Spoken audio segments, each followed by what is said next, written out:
నిర్వహించేటువంటి అమ్మ సేవా ట్రస్ట్ వారు ఈ కమలాద్రి లక్ష్మీనరసింహస్వామి వారి గోశాల నిర్వహణకు ఏర్పాటు చేయడం జరుగుతుంది. ఉన్న ఒక 5-6 ఆవులకు కూడా వారు ప్రతి వారం కూడా శుక్రవారం నాడు గోపూజ, అభిషేకము, స్వామివారికి పంచామృత అభిషేకంతో పాటు గోసేవ జరుగుతుంది. గోసేవ తెలుసుకున్నప్పుడు సంతానం లేని వారికి కానీ, గ్రహదోషాలను కానీ, ఆర్థిక సమస్యలు కానీ, మరి ఏ ఇతర సమస్యలు ఉన్నా దేవుడి పూజతో పాటు గోసేవ చేసుకున్నట్టయితే అందరూ కూడా మంచి జరుగుతుందనే ఉద్దేశంతో ఇక్కడ గోశాల ఏర్పాటు చేయడం జరిగింది.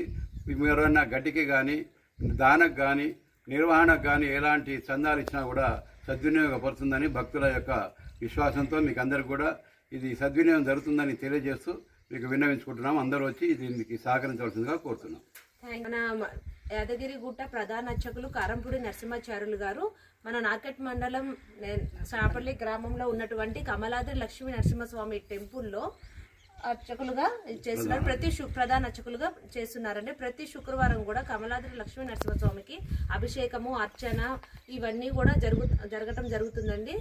నెక్స్ట్ ఇప్పుడు గరుడ ప్రసాదం అనేదండి చాలా అంటే చాలా అద్భుతాలు చెప్తుందండి. ప్రతి ఊర్లో ఉన్న వాళ్ళని ఎవరిని అడిగినా కూడా మాకు గరుడ ప్రసాదం తీసుకున్న తర్వాత మా లైఫ్లో ఊహించలేని మార్పులు జరిగాయని చెప్పడం జరిగిందండి. మేము ఆచార్యుల వాళ్ళ సహకారంతో ఇక్కడ గోశాల అనేది నిర్మించడం జరిగింది. ఈ గోశాలకి ఎవరైనా గోవుని దానంగా ఇవ్వటమైనా, గడ్డిని ఇవ్వటమైనా, దానా ఉంటుంది కంటే ఆ దానాన్ని ఇవ్వటమైనా ఏదైనా సరే అండి మీ జీవితంలో మంచి మార్పులు జరుగుతాయి. ఇలా ఎవరైనా ఇవ్వాలి అనుకున్న వాళ్ళు మమ్మల్ని